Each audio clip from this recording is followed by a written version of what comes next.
መጽሐፈ ኢዮብ ምዕራፍ 22 ቴማናዊውም ኤልፋዝ መለሰ እንዲህም አለ፣ በእውኑ ሰው እግዚአብሔርን ይጠቅመዋልን?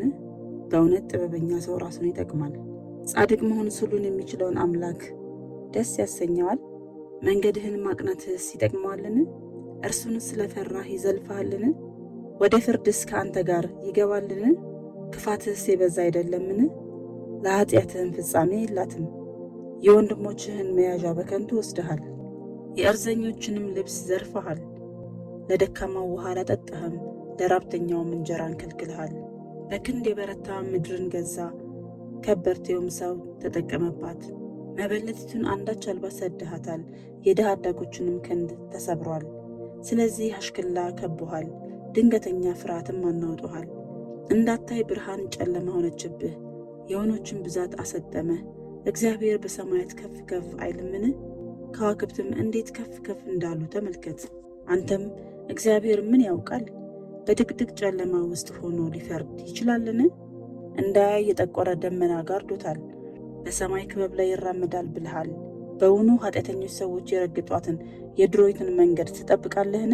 ጊዜያቸው ሳይደርስ ተነጠቁ፣ መሠረታቸውም እንደ ፈሳሽ ውሃ ፈሰሰ።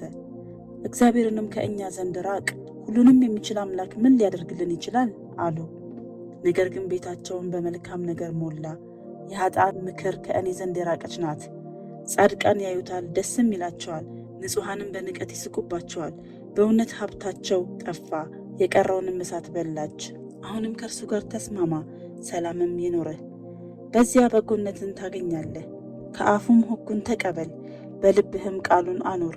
ሁሉን ወደሚችል አምላክ ብትመለስ ብትዋረድም ኃጢአትንም ከድንኳን ብታርቅ፣ የወርቅን ዕቃ በአፈር ውስጥ የኦፊንም ወርቅ በጅረት ድንጋይ መካከል ብትጥል፣ ሁሉን የሚችል አምላክ ወርቅና የሚብለጨለጭ ብር ይሆንልሃል።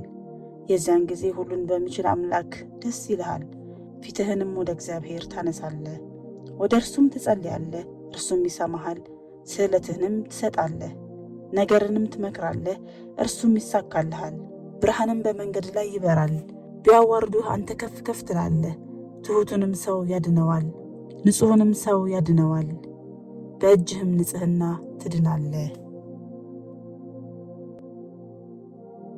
መጽሐፈ ኢዮብ ምዕራፍ 23 ኢዮብም መለሰ እንዲህም አለ፣ ዛሬም ደግሞ የሐዘን እንጉርጉሮዬ ገና መራራ ነው።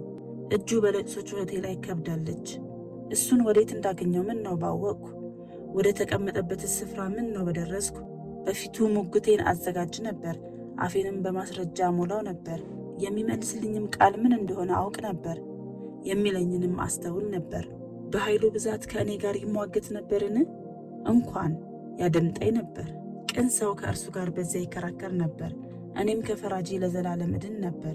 እነሆ ወደፊት እሄዳለሁ፣ እርሱም የለም፣ ወደ ኋላም እሄዳለሁ፣ እኔም አላስተውለውም። ወደሚሰራበት ወደ ግራ ብሄድ አልመለከተውም፣ በቀኝም ይሰወራል አላየውምም። የሚሄድበትንም መንገድ ያውቃል። ከፈተነኝም በኋላ እንደ ወርቅ እወጣለሁ። እግሬ ወደ እርምጃው ተጣብቋል። መንገዱንም ጠብቄአለሁ፣ ፈቀቅም አላልኩም። ከከንፈሩ ትእዛዝ አልተመለስኩም። የአፉን ቃል በልቤ ሰውሬአለሁ። እርሱ ግን ብቻውን ነው፣ እርሱንስ የሚመልሰው ማን ነው? ነፍሱም የወደደችውን ያደርጋል፣ በእኔ ላይ የተወሰነውን ይፈጽማል። እንደዚህም ያለ ብዙ ነገር በእርሱ ዘንድ አለ። ስለዚህ በፊቱ ደነገጥኩ፣ ባሰብሁም ጊዜ ከእርሱ ፈራሁ። እግዚአብሔር ልቤን አባብቶታልና፣ ሁሉንም የሚችል አምላክ አስደንግጦኛል።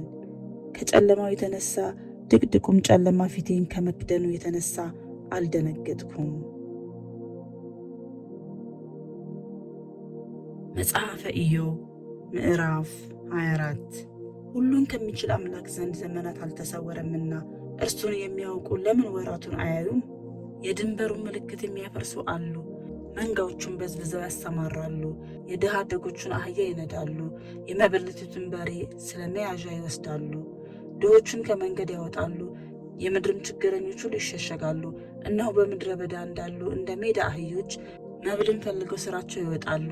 ምድረ በዳውም ለልጆቻቸው መብልን ይሰጣቸዋል። እነዚያ በእርሻ ውስጥ እህላቸውን ያጭዳሉ፣ የበደለኛውንም ወይን ይቃርማሉ። ራቁታቸውን ያለ ልብስ ያድራሉ፣ በብርድ ጊዜ መጎናጸፊያ የላቸውም። ከተራሮች በሚወርድ ዝናብ ይረጥባሉ፣ መጠጊያም አጥተው ቋጥኙን ያቅፋሉ። ድሀ አደጉን ልጅ ከጡት የሚነጥሉ አሉ፣ ከችግረኛው መያዣ ይወስዳሉ። ያለ ልብስ ራቁታቸውን ይሄዳሉ፣ ተርበውም ነዶዎችን ያከማቻሉ። በእነዚህ ሰዎች አጥር ውስጥ ዘይት ያደርጋሉ፣ ወይንም ይጠምቃሉ፣ ነገር ግን ይጠማሉ። ከከተማውና ከገዛ ቤቶቻቸው ይባረራሉ። የልጆችም ነፍስ ለእርዳታ ትጮኻለች፣ እግዚአብሔር ግን ስንፍናቸውን አይመለከትም። እነዚህ በብርሃን ላይ የሚያምፁ ናቸው፣ መንገዱንም አያውቁም፣ በጎዳናውም አይጸኑም። ነፍሰ ገዳዩም ሳይነጋ ማልዶ ይነሳል፣ ችግረኞችንና ድሆችን ይገድላል፣ በሌሊትም እንደ ሌባ ነው። የአመንዝራም ዓይን ድንግዝግዝታን ይጠብቃል፣ የማንም ዓይን አያየኝም ይላል፣ ፊቱንም ይሸፍናል። ቤቶቹንም በጨለማ ይነድላሉ፣ በቀን ይሸሸጋሉ፣ ብርሃንም አያውቁም። የጠዋት ብርሃን ለእነርሱ እንደ ሞት ጥላ ነው፣ የሞትን ጥላ ድንጋጤ ያውቃሉና። እነርሱ በውሃ ፊት ላይ በርረው ያልፋሉ፣ እድል ፈንታቸውን በምድር ላይ የተረገመች ናት። ወደ ወይኑ ቦታ መንገድ አይዞሩም።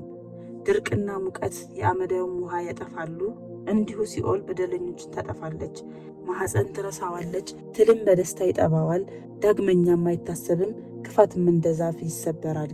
የማትወልደው መካኒቱን ይበድላታል፣ ለመበለቲቱን በጎነት አያደርግም።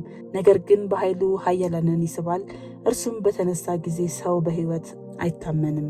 እግዚአብሔር በደህና አኑሯቸዋል፣ በዚያም ይታመናሉ። ዓይኖቹ ግን በመንገዳቸው ላይ ናቸው። ጥቂት ጊዜ ከፍ ከፍ ይላሉ፣ ይሄዳሉ፣ ይጠወልጋሉም፣ እንደ ሌሎች ሁሉ ይከማቻሉ፣ እንደ እሸትም ራስ ይቆረጣሉ። እንደዚህስ ባይሆን ሐሰተኛ የሚያደርገኝ ነገሬንስ እንደ ምናምን የሚያደርገው ማን ነው?